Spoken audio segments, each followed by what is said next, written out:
Welcome to another Plug Pro video guitar lesson. My name is Antonio Melendez. Today we're going to be working on the E, B, and G strings. Those are the first three, starting from the bottom. We're going to be learning the three notes that are in the open position for each of those strings. And we're going to be picking up where we left off last time. Now, again, I'm going to stress, like always, don't stress your hands out, don't strain them. Always relax, always stay comfortable, and always make sure you're not using too much energy. Okay, so first things first. E string. That is the thinnest string. It's on the bottom if you're looking downwards on your guitar. And it's the note E. If you go to a piano and you hit the note E, it should sound identical to this, assuming that you're in tune. So the first thing we need to know is how to play the E string open, which we did cover in previous lessons. So just to review, we're going to be walking with our right hand. And then now what we're going to do is know that that's E, the sound, the pitch E. Now by squeezing the first finger on the first fret, we are now playing the note F. And third finger, third fret gives us G. So we have E, F, and G. So let's go ahead and practice going E 4 times, F 4 times, and G 4 times. And we're going to do it in tempo. I'll go ahead and start the count. With your right hand, you'll be walking 1, 2, 3, 4, and so forth. 1, 2, 3, 4.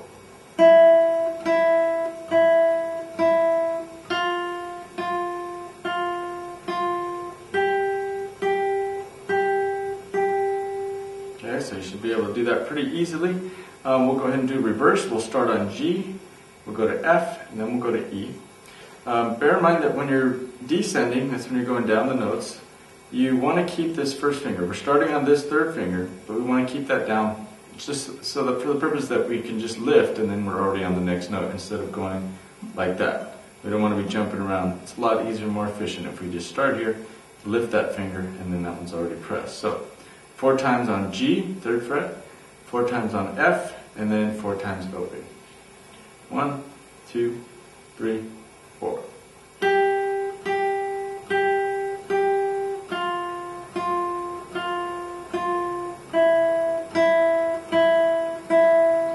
Okay, something to keep in mind when you're doing this is not to let your fingers go flying away. So make sure that when you're lifting, you're not doing that. Make sure that you're doing, and you're keeping them about 1/4 of an inch away from the fretboard. That's the biggest challenge right there, is keeping them, especially the pinky, 1/4 of an inch away as you descend. So make sure you're not doing this. And then when you are hitting the open string, make sure that all the fingers are hovering about 1/4 of an inch. Now chances are your fingers will probably look like this, where your pinky will be drawn back, your ring finger will be a little less drawn back, and then these two will be hovering. So try to make an effort to just, in a relaxed way, let them all hover over the fretboard. Now the next string, the B string, it's similar. Open, first, and third.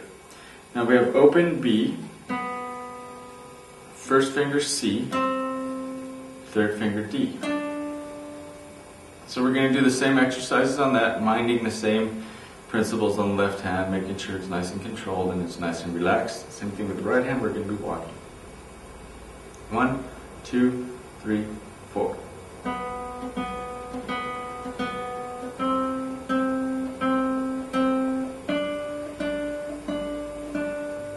Okay, pretty simple stuff.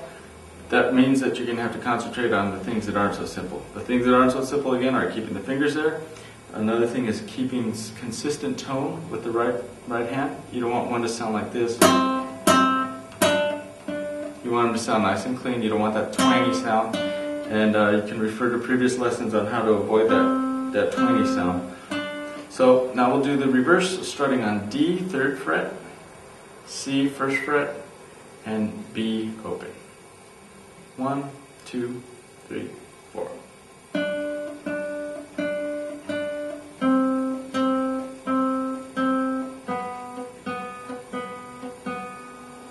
Okay, so if you can play it at that speed, that's pretty good. I would suggest playing it a little bit slower, probably more like.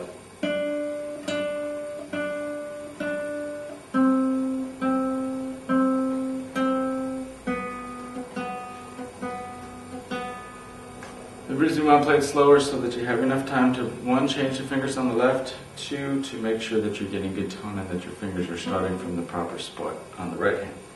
Okay, so let's go ahead and combine both strings. We're going to start from the B, open, and we're going to end on the G, first string, 3rd fret.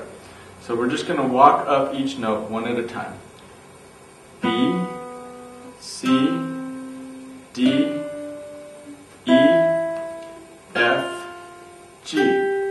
Now, when you do that change of strings, make sure your hands don't go flying, your fingers don't go flying away. B, C, D, E, F, G. Keep those fingers as close to the fretboard as possible without muffling the string, and without having too much tension and squeezing too hard. Now we'll do the reverse, starting on the G and working our way to the open B. So we have G, and notice when I do the G that I'm already putting my first finger down so that it's ready to go. G, F, E, D, C, B. With those 6 notes, you have enough notes to make a simple melody, something you can just play around with, something you can whistle and play in your head. Let's see, you'll just come up with something simple. A melody is usually comprised of a few notes played in a different timing, or some played fast, some played slow. I'll give you an example. I can make a melody up like... Okay, that was just on one string using 3 notes. And of course it's not some beautiful symphony melody or something you'd hear on the radio, but it is a melody. It's a series of notes that basically it's a musical statement, a musical phrase. So by going... you can turn that into a song eventually. And that was just with 3 notes on one string. So I encourage you to be creative and try to come up with your own melodies that you come up with the notes we've learned. Especially by the end of this lesson, you'll have 8 notes, which is a full octave on a keyboard that will enable you to play a few songs, and we'll actually learn a song at the end of this lesson too. So I encourage you to experiment and create. One of the things I want to produce in you as a student is the ability to create music. So I want you to feel free and feel comfortable just creating. Doesn't matter how great it is, doesn't matter how bad you think it is, it's just creating. It's something new, something... I mean, that's our duty as musicians, is to create. I mean, it's a good duty. I think we should all enjoy it. Okay, so the next string, we've covered first string, second string, third string. Now we're gonna focus on the third string. Now there's only 2 notes on the third string. The open G and the 2nd fret A. So this is a pretty easy one. So we have G and A. So let's go ahead and do 4 times each. 1, 2, 3, 4. 1, 2, 3, 4. Pretty easy, pretty simple. Just make sure you're walking. Watch all the little things I suggest with the tension and the relaxing of your fingers and not putting too much pressure. Make sure that your thumb isn't way up here. Make sure that it's, you see mine popping up a little bit. Sometimes it's down here. Just whatever's comfortable. And remember that the wrist is very important to keep straight. We want that wrist straight. We don't want any of that. So mind all these little things as we're playing. Okay, so what we're going to do is we're going to do open G, and then we're going to do A, open B, C, D, open E, F, and G. So we're going from G to G. G, A, B, C, D, E, F, G. That's 8 notes. And that's what's considered an octave. Or like octopus, 8 legs. Octave means 8 notes. You're going from one note and ending on that note. So from a G to a G. You'll notice on the keyboard that the pattern just repeats. There are numerous G's on the keyboard. There's numerous A's, B's, C's. There's tons of them. And the same thing goes for the guitar.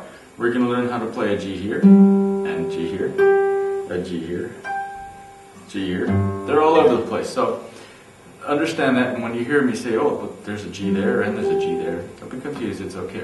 They're repeating the notes. But an octave is playing that note higher. So there's a medium octave G, low octave G, and a higher octave G. Okay. So let's go ahead and go from open G to the 3rd fret G. Nice and slow. 1, 2, 3, 4.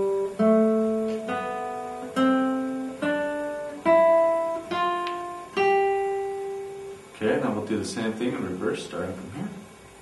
1, 2, 3, 4.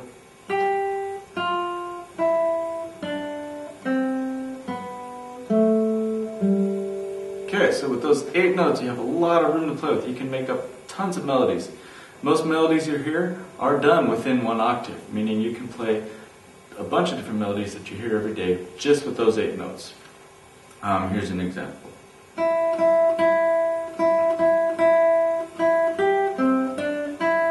That's a simple one. So have fun with those. Practice the melodies that I have written in the supplemental material. And then there's a couple of exercises on how to create a melody, so follow along with those. I'm going to create a melody using one of those examples of how to create right now. So what you do to create a melody from scratch is basically find a starting note. For this one, I'm going to start with the open G. Okay, so what I'm going to do is have that starting note be my home note. I'm going to return to that at the end of my melody. So just to keep it real simple, we'll do this. I'll go open G, D, G, F. So I went open G, D, G, F. Okay, so I just basically just picked random notes. So I'm going to play them a little bit quicker. See how that can be pretty catchy if I added something cool after it.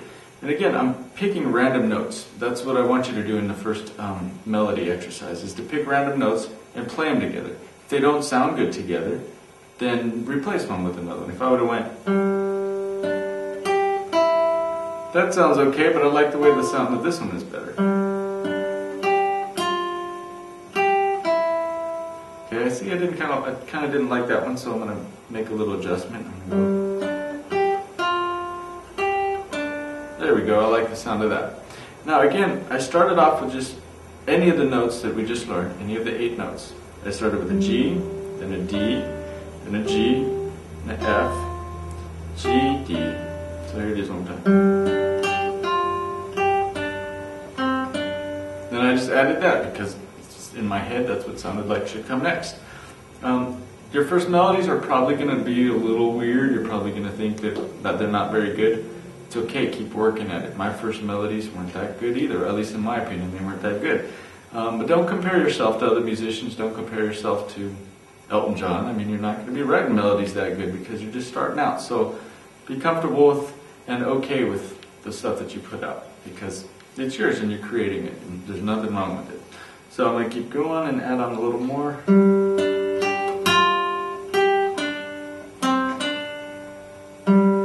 Okay, there's like my complete melody. So I went. And again, I only use those 8 notes. I can make a song with that. Let's see what I can come up with.